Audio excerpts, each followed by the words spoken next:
Kumusta kayo? Amen. So, ang title ng isa-share ko sa inyo ay Don't Worry, Be Happy.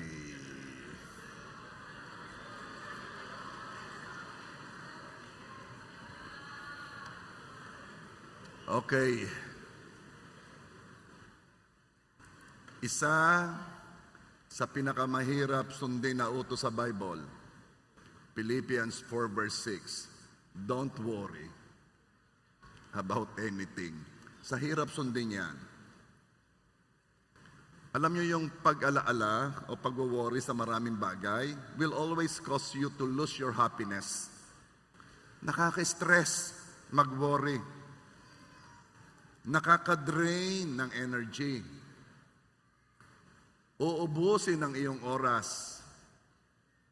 At nakakasira pa ng diskarte. Ito pang matindi ha.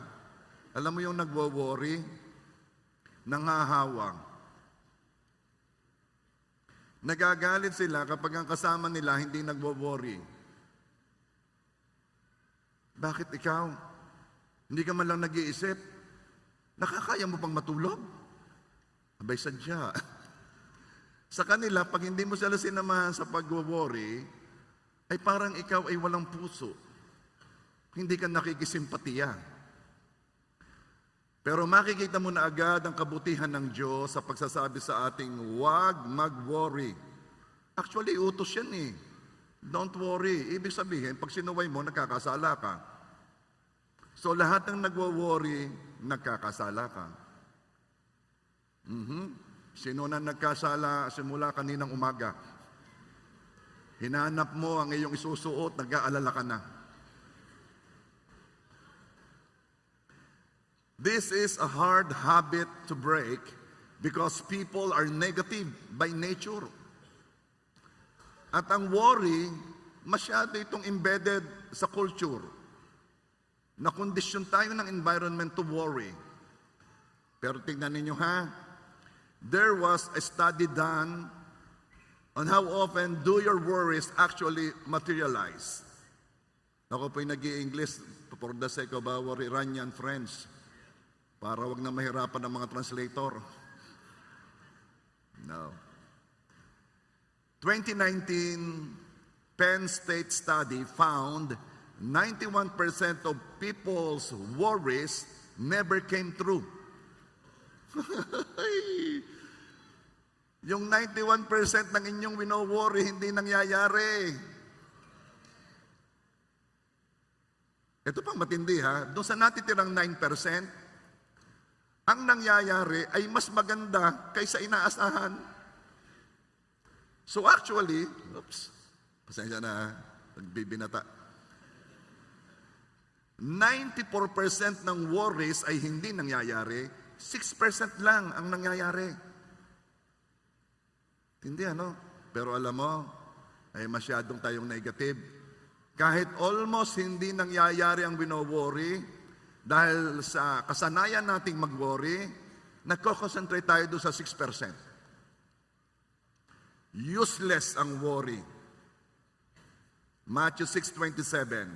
Can any one of you, by worrying, add a single hour to your life? Ikaw ba nagwo-worry, makakapagdagdag ka ng isang araw sa buhay mo? Ikaw ba nagwo-worry, makakadagdag ka ng kaligayahan kahit contest sa buhay mo? So ang worry, walang mabuting naiidulot. At ang mabigat dito, mas nakakasama pa ang mag-worry kaysa mismong reason ng pinagwo-worry mo. The act of worrying is more evil or mas nakakasama sa mismong pinagwo-worry mo. At dahil mahal tayo ng Diyos, tinuruan tayo kung ano ang gagawin para wag mag-worry at hindi may stress. Una, ready na ba kayo? Ipanalangin ang lahat ng bagay. Philippians 4 verse 6. Don't worry about anything, instead pray about everything. Tell God what you need and thank Him for all He has done. Doon muna tayo sa pray about everything. Ipanalangin ang lahat ng bagay. Ikaw na nagwo-worry o malapit nang mag-worry, Sabihin mo kay Lord kung anong kinaka-worry mo. Makipagkwentuhan ka kay God. Yung iba, paano gawang mag-pray?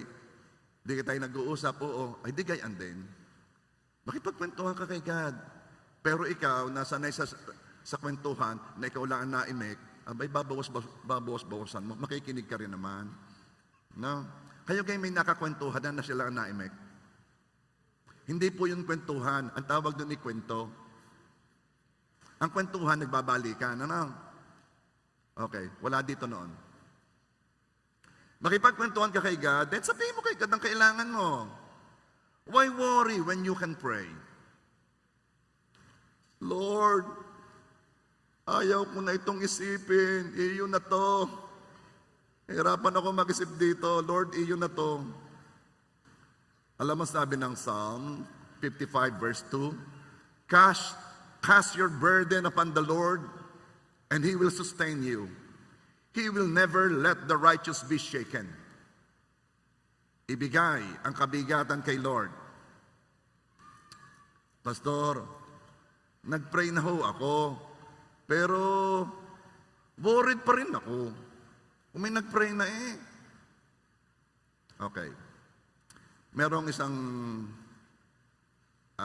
lalaki, may isang mama, may daladalang sako ng bigas. Ikabigat. Abay may dumaang yung kalabaw na may hinihila na, ano kang tawag sa hinihila ng kalabaw? Paragos. Tiningnan ko yan eh. Walang paragos doon sa Google eh. Ang nakasulat eh, yung kariton, ganon. Pero sa Batangas, yun ay paragos, ano? So may kalabaw, hinihilam, na humihila ng paragos. Sabi, pwede gahong ako sumakay diyan. Napakabigat na ko na rin dala ko layo pa na yung pupuntahan. Ay sige, sakay ikaw din eh. Ay di sumakay nga, may laking gulat noong may kalabaw. Bakit? Yung sumakay, pagkasakay, dala pa rin niya yung sako. Yon ang marami sa atin. Nag-pray na kay Lord, pagkatapos mag-pray, dala uli ang sako. Eh, ba't kayo hindi marunong magbigay? Ba't hindi ko marunong magbigay ng kabigatan? Sample lamang ha? O atoy, para kayo makita sa monitor. Arin naman, kunwari ayaw pa eh. Okay. Oh. Tingin sa camera at maraming nagtatanong kung sino daw si atoy. Okay. Ibigay mo yung bracelet mo, yung naninilaw na yan. Ibigay mo sa akin. Ibigay mo sa akin. Aba, tinatanong kung tatanggalin daw. Ay, di ibigay mo na kasama kamay mo. Sandali. Pinapakita natin. Binibigay ni Atoy sa akin ang bracelet niya. Okay. Bigay mo. Okay. Thank you. See? Sa akin. Okay. Salamat sa pledge mo sa LED wall. Praise God. Hinihintay natin, pero darating daw mamaya. Parang madumi na. So, thank you very much ha. Napakaganda ng pagkakamodel mo sa mga tao kung paano talaga isipin ang kaharian ng Diyos. Maraming salamat.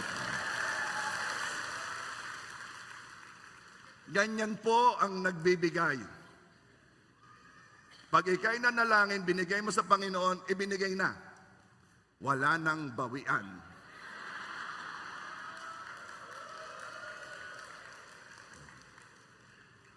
Pero yung mga taong hindi marunong magbigay sa Panginoon, hindi sila sanay.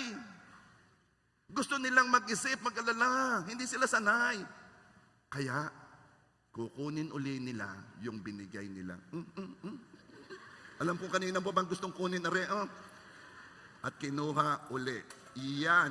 Yan po ang example ng hindi marunong magbigay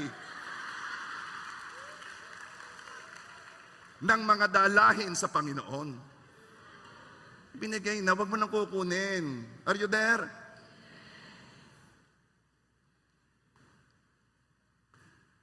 Kaya naman worried pa rin kahit nag-pray na. Kasi nakapokus ka pa rin sa kinakabalisaanan mo.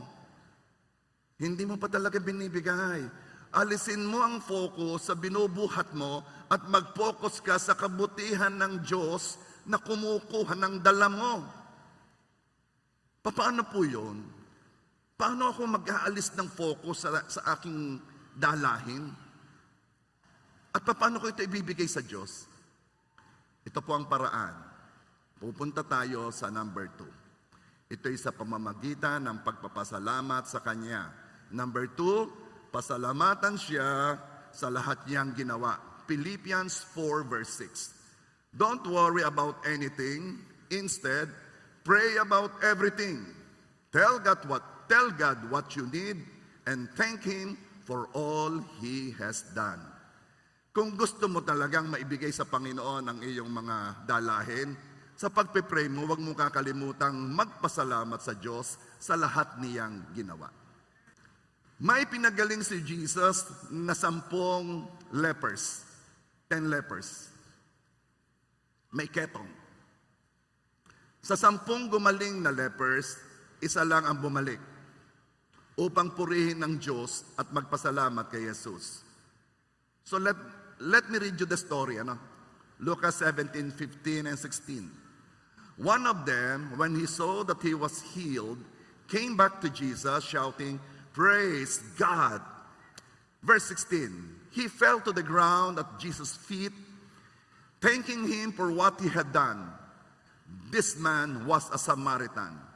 Mamaya sasabihin ko sa inyo, ba't nilagay pa doon na this man was a Samaritan? What is in a Samaritan? Verse 17, Jesus asked, "Didn't I heal 10 men? Where are the other 9? And verse 18, "Has no one returned to give glory to God except this foreigner?" Okay, pag-usapan natin. Naghahanap si Jesus ng mga thankers, mga nagpapasalamat. There is something powerful when you thank God. You recognize that He is the blesser. Kapag ikay nagpasalamat, nire-recognize mong siya ang nagbigay sa iyo. And that recognition gives glory to God. That's why there is always a powerful thing happening if someone say thanks to somebody. Nire-recognize mong He is the blesser. Nire-recognize mo kung siya'y mataas. Kaya, blessed is the one who gives than the one who receives. Kaya pag nagpa-thank you ka, nire-recognize mong mas blessed siya. Kaya itong pagpapasalamat gives glory to God. It's the reason why Jesus was looking for the 9 persons na na-heal. Bakit di sila nagpapasalamat?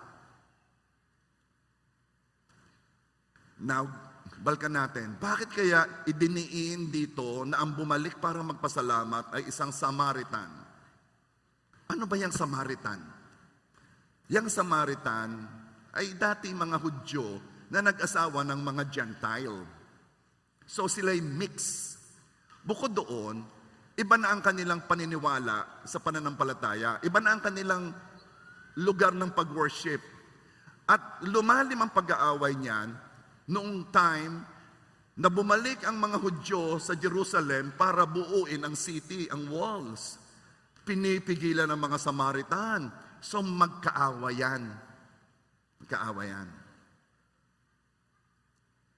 Kaya naman, mas ine-expect ni Jesus na magpapasalamat ay ang mga Hudyo na katulad ni Jesus. Kaya sabi niya, nasaan yung siyam? Bakit ito pang Samaritano ang nagpasalamat? Bakit? Hindi siya expected na magpasalamat. Mas ine-expect yung mga Hudyo. Now, dalhin natin sa ating buhay. Ito ang malimit na nangyayari hanggang ngayon. Yung mga malalapit sa'yo, yung malimit mong gawa ng kabutihan, sila pang hindi nagpapasalamat. Kayo kapag kami naglilibre sa inyo, halimbawa sa cheer cup, dinala kayo nagpapasalamat pa doon sa naglibre. O, tayo na. Wala na kang pasalamat. Kailangan lagi nagpapasalamat. Alam mo kung ba't di ka nagpapasalamat? Sanay ka na eh. Sanay ka na. Yang kasanayang yan minsan ang nagiging dahilan kaya hindi tayo nagpapasalamat. Mga anak, kayo nagpapasalamat pa pag kayo binibigyan ng baon ng inyong magulang. Yan na nga, yan ang sinasabi ko eh. Pag ngayong baon, dali-dali naman ito kayo malilate. Oh, mga asawa, kayo ka na may nagpapasalamat din pagka yung inaabot ni asawang lalaki ang pera sa iyo. Oh, are, ang aking sweldo. Oh. Anong sabi mo? Dali. Ikaw nga yung pinto yung ayusin ha. Maingay. Sa nga pala yung gasol, hindi ko mabuhat. Buhatin. Nagpapasalamat ka ba? Okay. Ba't parang ang mga uncomfortable laugh? Pastor naman, dapat naman talagang ako ganyang ibibigay sa akin. Dapat naman talaga. Bakit ako magpapasalamat? Dapat lang. Yan ang problema eh. Kapag yung thinking na dapat lang, walang dapat lang. Magpasalamat ka pa rin. Amen?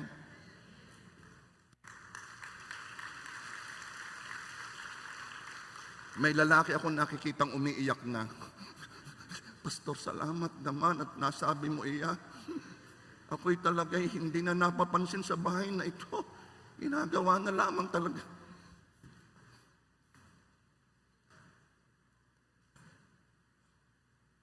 Mahirap kapag ang turing ay obligasyon mo na ang tulungan ka. Nagagalit pa kapag na-late o kapag hindi nabigyan. There is something about thanks.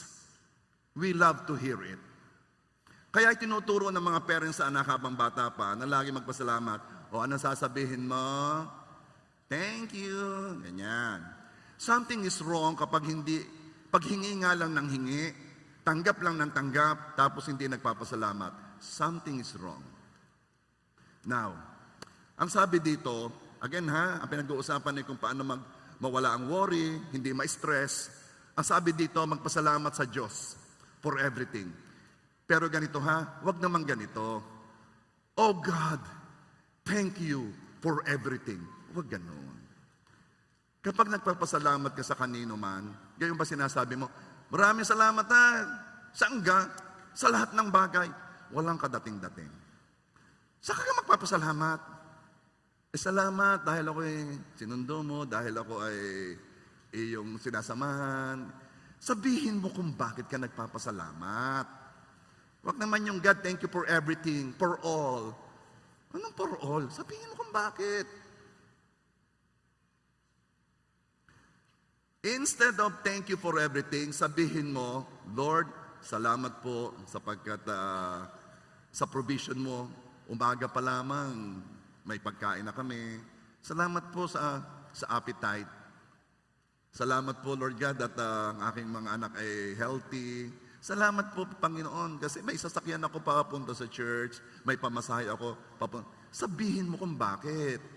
Kaya umiikli ang prayer Lord, thank you for everything, and I ask for everything. Amen. Wala. Be specific sa hinihingi mo. At be specific sa pinupuri mo. Praise you, Lord. Thank you, Lord. Praise you, Lord. Thank you, Lord. At natapos ang prayer mo ng gayon. Sabihin mo kung ba't mo siya pinupuri. Lord, I praise you because you're so good. You never stop loving me. Thank you, Lord, kasi you're so gracious to me. I am not gracious to others, but you remain gracious. Sabihin mo kung bakit. That is how to take the worry out of your system at mawala ang stress mo. Thank God for everything. Ikaw ba, pagsakay sa iyong sasakyan, ikaw ginagpapasalamat pa sa Diyos? Lord, salamat po sa sasakyan ito. Binuksan mo ang aircon, Lord, salamat po at malamig ang pagpunta ko doon. And then, bumaba ka, At least, nakaikot ka dito sa may bubong. Lord, salamat po at ang church namin yung babaan may bubong. Kahit umaambon, hindi nababasa yung bababa. Lord, salamat po may parking. Sino nagpasalamat doon? Yung siya may parking. Tell God specifically kung anong pinapasalamatan mo. Bakit? The more you thank God, nawawala ang focus mo sa wino-worry mo. Pag puro pasalamat ang lumalabas sa bibig mo, wala ka ng time mag-worry. Ano pang i-worry mo? Ipagpasalamat mo na nga eh. Are you there? Ito mas matindi. Thank God in advance. Ano po yon? Lord, salamat po doon sa kontrata. Hindi mo pa naman nakukuha eh. Pinapasalamatan ko na eh. Bakit? That's an act of faith. Mas madaling makikita ang kilos ng Diyos sa buhay natin kapag una na tayo nagpapasalamat sa bagay na hiningi natin. Kaya dumarami ang pinapasalamatan mo. Pinapasalamatan mo si Lord sa nangyari, pinapasalamatan mo si Lord sa mangyayari. Isn't that good? Lord, marami pong salamat sapagkat sa taong ito, I will walk the aisle.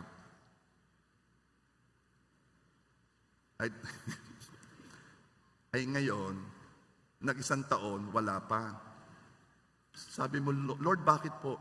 Hindi ka naman naging specific. Akala ko sa aeroplano. Hindi ka nakapag-travel ka. You walk the aisle, di ba?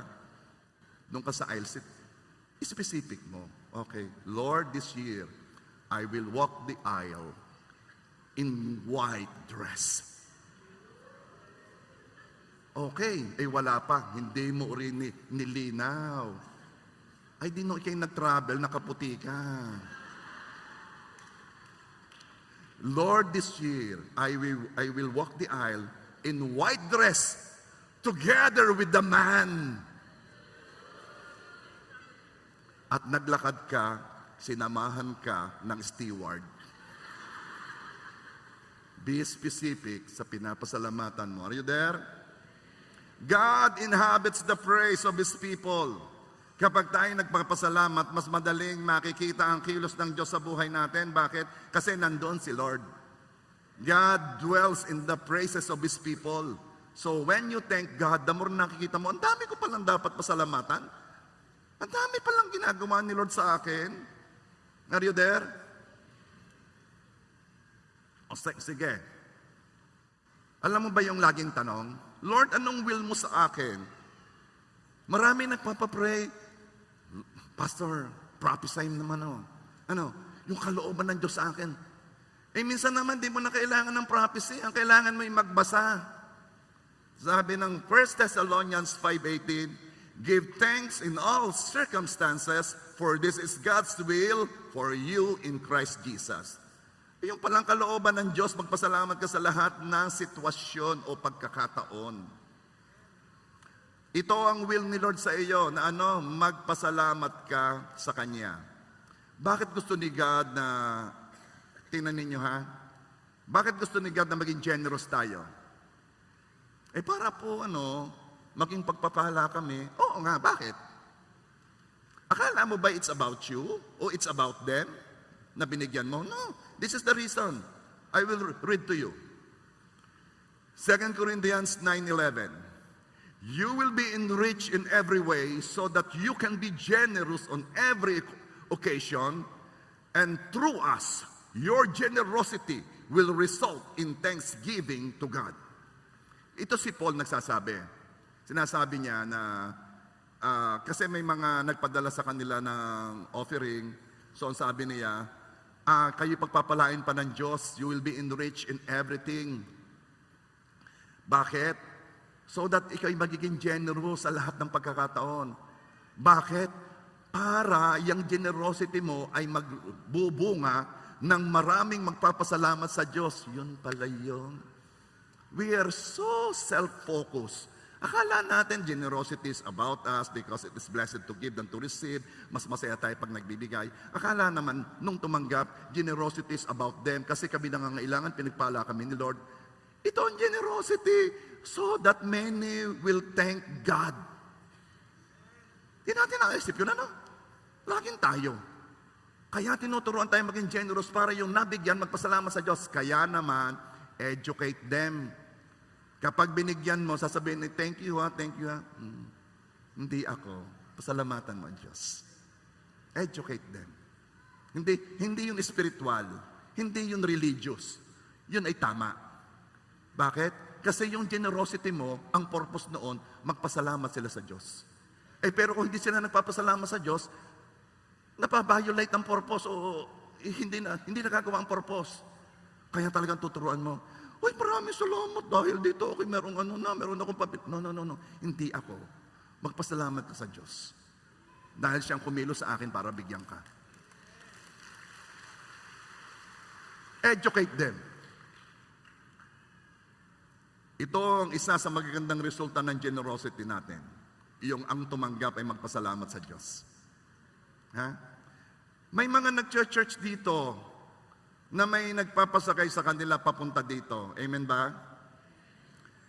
Alam ko, si Brother Donald, ayan ay pinagbili ang kanyang motor at bumili ng jeep para may masakyan yung mga taga-Lumbangan, taga-Kahigaan, papunta dito. Tama ba ako? At alam ko yan si Brother Bonnie, siya naman ang bahala sa driver at minsan ay siya pa, para lamang madala kayo. Tama ba ako? Okay. I hope na kayo ay nagpapasalamat sa Diyos dahil may gumawa ng ganyang kabutihan sa inyo.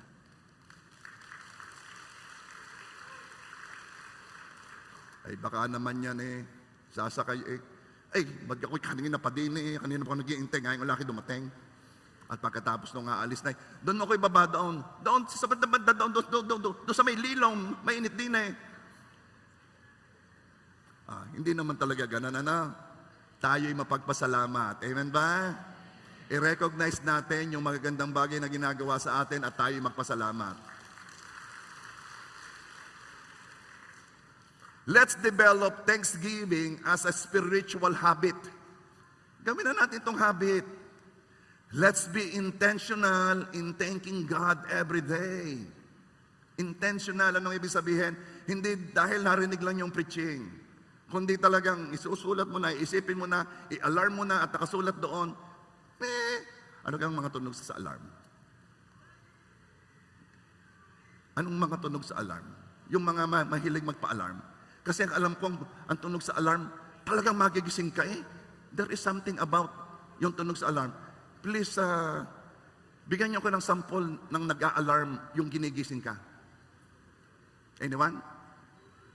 Yun. Sige pa. Alay, may natawag lang yan Hindi yan yung alarm na nanggigising. Yung alarm na nanggigising.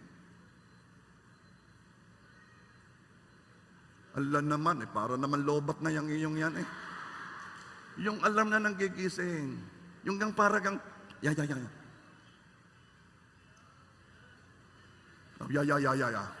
Parang nakaka-stress. Parang nakaka-stress yung tunog, Isa pa nga. Dahil mo nga din, Ipaparinig natin. So, ganito po ang ibig sabihin ng nagbibigay. Iparinig mo nga. Narinig yan. Thank you Dadating mamaya ang LED wall. Thank you very much sa iyong pledge. Thank you very much, Atoy, Joy. Makikisuot ang mga pangalan ng mga nagpe-pledge. Joy. Baka may tumawag diyan mamaya Alam mo, ako nagpunta sa Boracay, kami sumakay sa barko. May nagmamonitor naman sa akin, nag-aalala, nasaan ka na? Sa hirap pagsabi ng lokasyon pag nasa dagat ka. Talagang hindi ko alam kung nasaan ako. Kung meron man laan doon 7-Eleven, nasa may 7-Eleven ako. Okay. Alam mo, ilagay mo na, i-alarm mo na, gawin mo itong spiritual habit, yung alarm, ang nakasulat doon, magpasalamat na sa Diyos. Di ba? Maganda yon. Yung alarm na talagang gigisingin ka, gising na at magpasalamat na. Alam mo, dinadramatize ko. Pero ganon katindi ang pangangailangan natin to be intentional sa pagpapasalamat. Dalawa na nagpe-pledge, ha? Manda kayo, ha? Okay. Practice gratitude for who God is. Lord, salamat po. Napakabuti nyo. Kayo po'y makapangyarihan. Kayo po ang may lalang ng langit at lupa. Salamat po kayo mabuting Diyos. Sapagkat napakalungkot naman po kung kayo makapangyarihan tapos di kayo mabuti. Salamat po, Lord. For who God is. Practice gratitude for what He has done. Lord, salamat po. Talaga naman, pag pinapag-aralan ko ang buhay ko noon, hindi ko naman akalain, ako'y dadalhin mo sa pagkakataong ito, sa sitwasyong ito. You had blessed me talaga. Marami pong salamat. Practice gratitude in what you believe He will do. Lord, marami pong salamat because alam ko, my future is great. Alam ko, may nakahanda ka magandang bagay para sa akin. Ang dami mong pasasalamatan. Amen? Pwede mong isulat lahat ng mga pinapasalamat mo, magawa ka ng journal, magawa ka ng notebook, isulat mo number 1, salamat, salamat, salamat. And then balkan mo pag ikaw ay nagwo-worry. Basahin mo. Gusto mo nga pala, noon nga palang February February 14, binigyan ako ng flowers. Ay, salamat Panginoon. Balkan mo. Balkan mo yung mga pagpapala para maalala mo yung mga pinagpasalamat mo noon at muli ay maunawaan mong you are blessed. Are you there? Now, eto yung matindi eh. Di ba sabi ko sa inyo, ito ang will ni Lord. Give thanks in all circumstances. Give thanks in all circumstances. Paano makakapagpasalamat, Pastor, kung nasa difficult circumstance? How can I thank God kung ako'y narinig sa napakabigat na problema? Itong reason. Una, magpasalamat ka sa Diyos kahit ikaw ay nasa difficult circumstance dahil God is in control. Okay. Hindi naman ibig sabihin at may problema kayo, wala na si Lord sa trono eh. Hindi naman ibig sabihin na may problema kayo, si Lord ay nagbakasyon. Hindi muna ako Diyos. Iba muna, ako muna ay magpapahinga. Walang nabago. Yung Diyos na pumili sa iyo upang ikaw ay maging member ng kanyang family, yung Diyos na nagmamahal sa iyo, ay nakaupo pa rin sa trono, He is in control. Kahit sa tingin mo'y parang hindi. No, He is in control, is still in control, and will always be in control. Kaya pwede kang magpasalamat kahit parang sa tingin mo ay hindi maganda nangyayari. Kontrolado ito ng Diyos.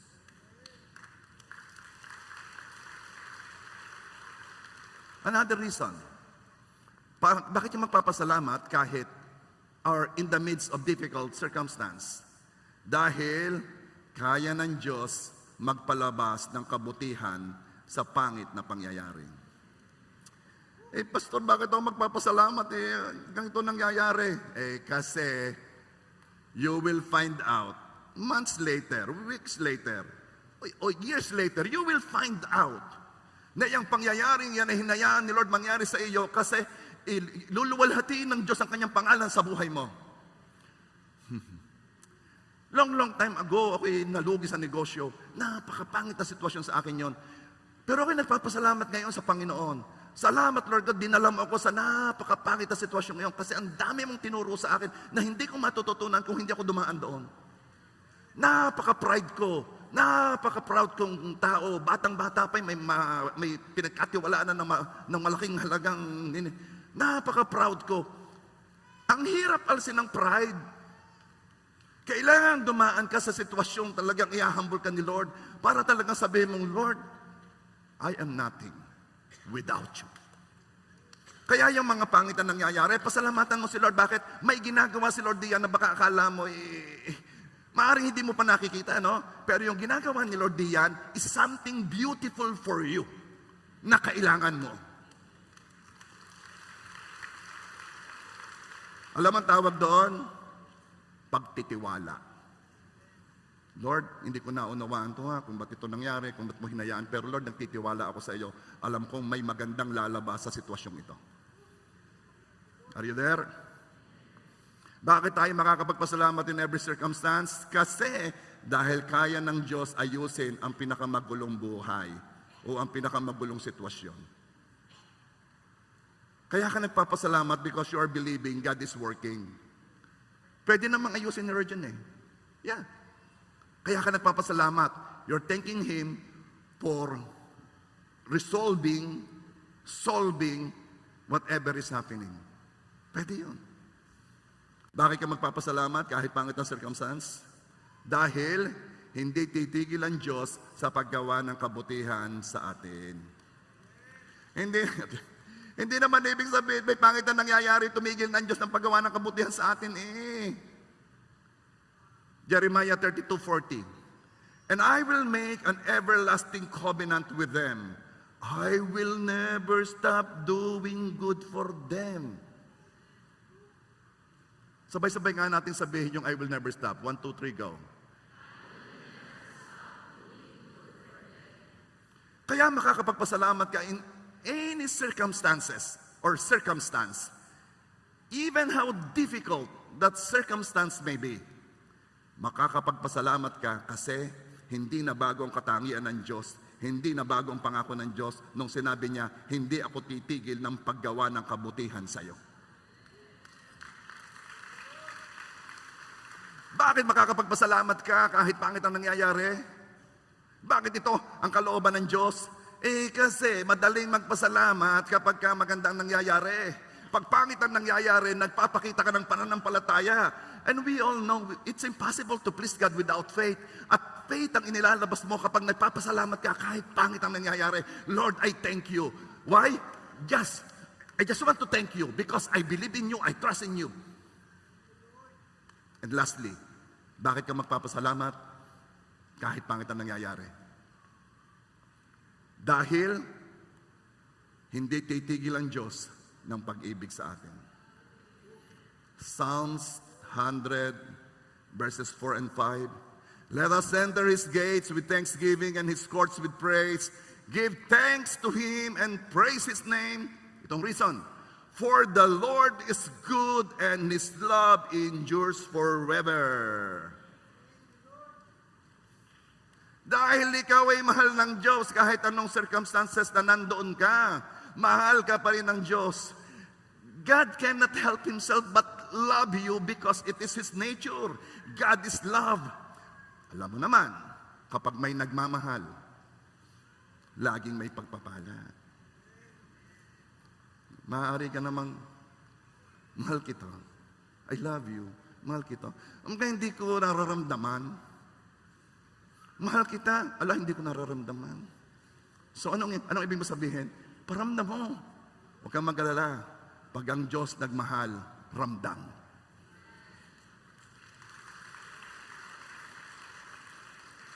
Now, ano ang mangyayari? Dalawa muna tayo ngayon. Yun lang munang pray and thanks.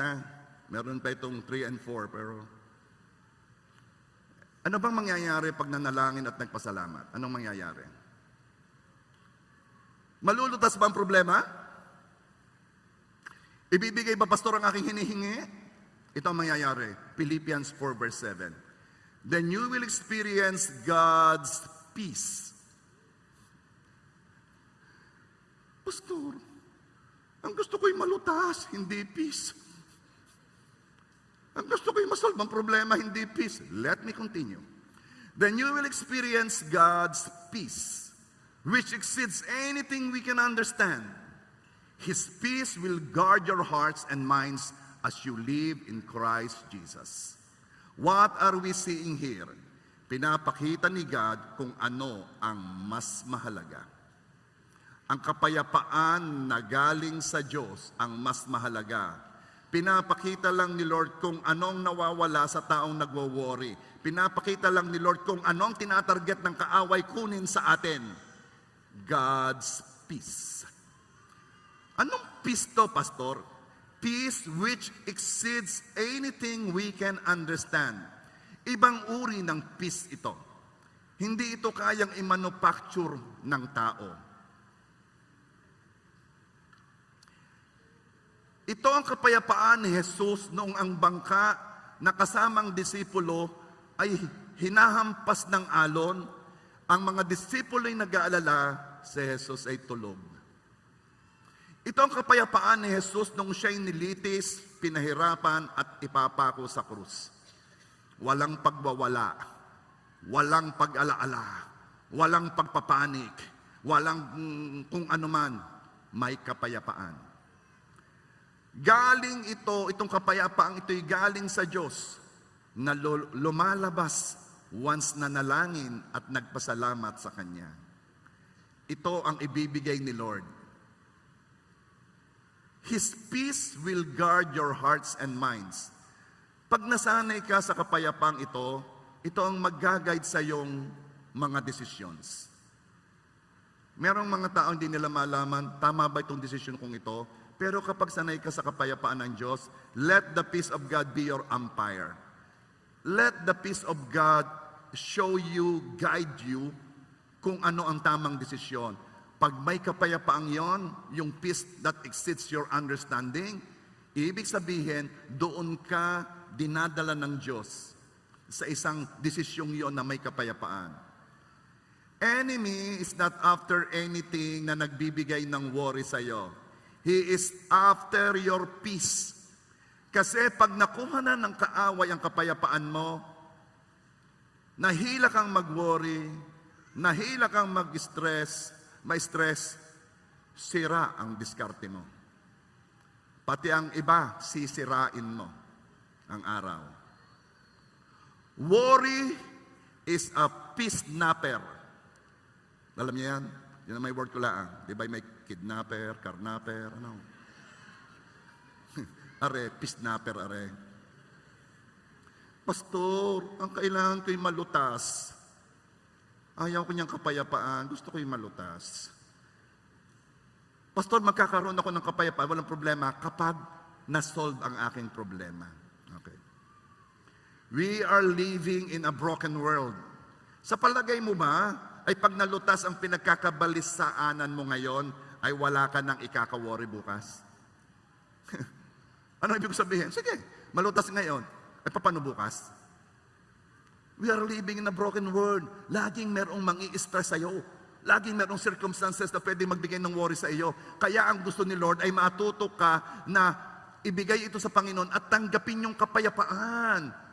Dahil nga, inuna ko na sa inyo, 91% lang ang 91% ng iyong iniisip hindi nangyayari at doon sa 9%, 1/3 doon ay mas magandang nangyayari kaysa ina-expect mo. Isipin mo nagwo-worry ka sa ganon. Ang purpose lang ng kaaway, kuhanin ng kapayapaan mo. At pag wala ka ng kapayapaan, anong kwentang buhay meron ka? Anong kwentang buhay yung walang kapayapaan?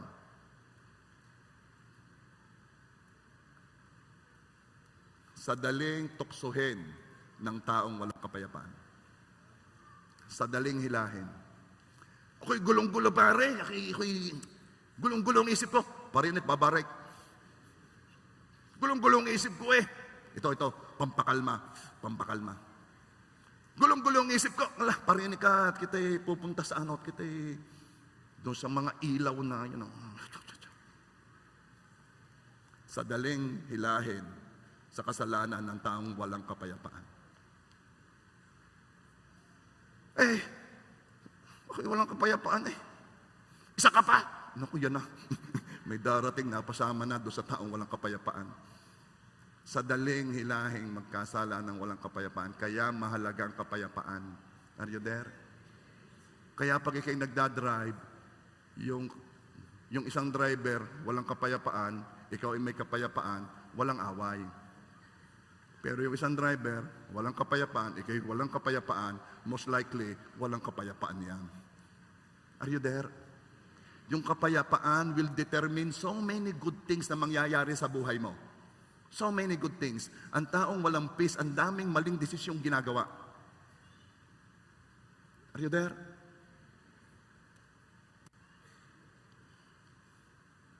So, doon muna tayo.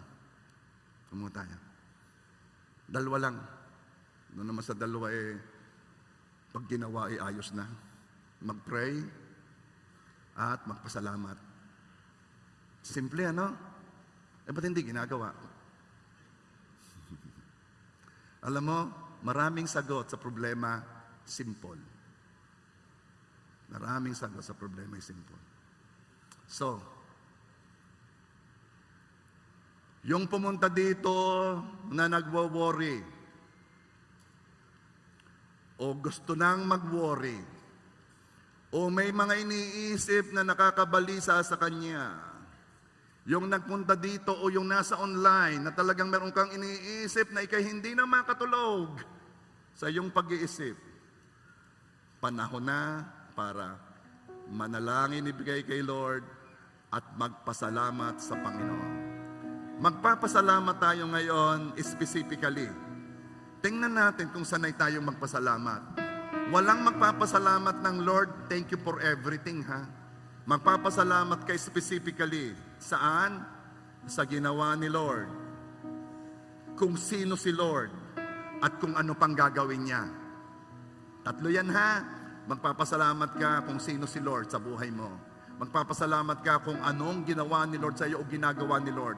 Magpapasalamat ka sa gagawin ni Lord. Let's all stand up, please. Focus lang tayo. Focus lang tayo sa pagpapasalamat. Sasabihin mo specifically kung ano. Hihingi tayo ng biyaya sa banal na Espiritu na maturuan tayo. Because this is, I'm telling you how, kung anong mangyayari. Sa una, medyo ikaw ay mangangalapa sa pagpapasalamat, lalo't hindi sanay, ano? Pero habang tumatagal, lumalalim niya, habang tumatagal, nagmomomento niya, mamaya sinasamahan ka na ng Holy Spirit sa pagpapasalamat mo. Do you like that? Sige, close your eyes. Banal na Espiritu, humihingi po ako ng tulong sa inyo. Igabay po ninyo kami, nais po namin magpasalamat sa aming Diyos. Gusto namin magpasalamat sa Diyos. Igabay po ninyo kami ng pagpapasalamat specifically sa Kanya. Thank you, Lord. Now, thank God. Start.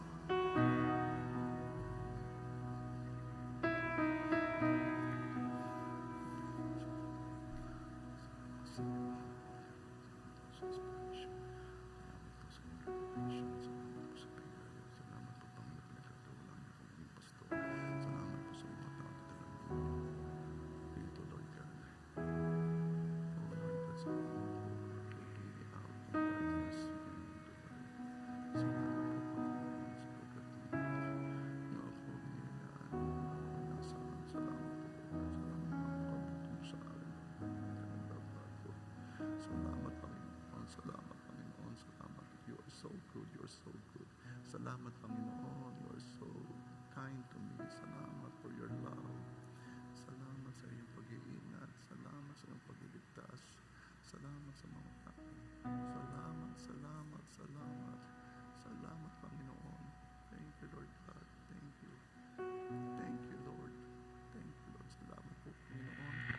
Sa biyaya. Salamat po sa mga equipment. Salamat po sa generator. Salamat po sa power. Salamat po sa breadboard. Salamat po sa mga tao sa pasuporta. Salamat po, Panginoon. Salamat, salamat. Come on, lift up your hands. Salamat po, Panginoon. Salamat. Salamat, napakabuti mo sa amin. Salamat sa hanapbuhay. Salamat, salamat. Salamat sa negosyo. Salamat. Salamat sa sasakyan. Salamat sa bahay. Salamat po, Lord God, sa mga answered prayers. Salamat sa iyong presensya. Salamat, di ka nagbabago, Panginoon. Napakabuti mo. Salamat, salamat, salamat, salamat, salamat, salamat, salamat, salamat, salamat, salamat. Throw up my hands and praise you again and again. 'Cause all that I have is a hallelujah, hallelujah.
And the peace that exceeds all understanding be upon each one.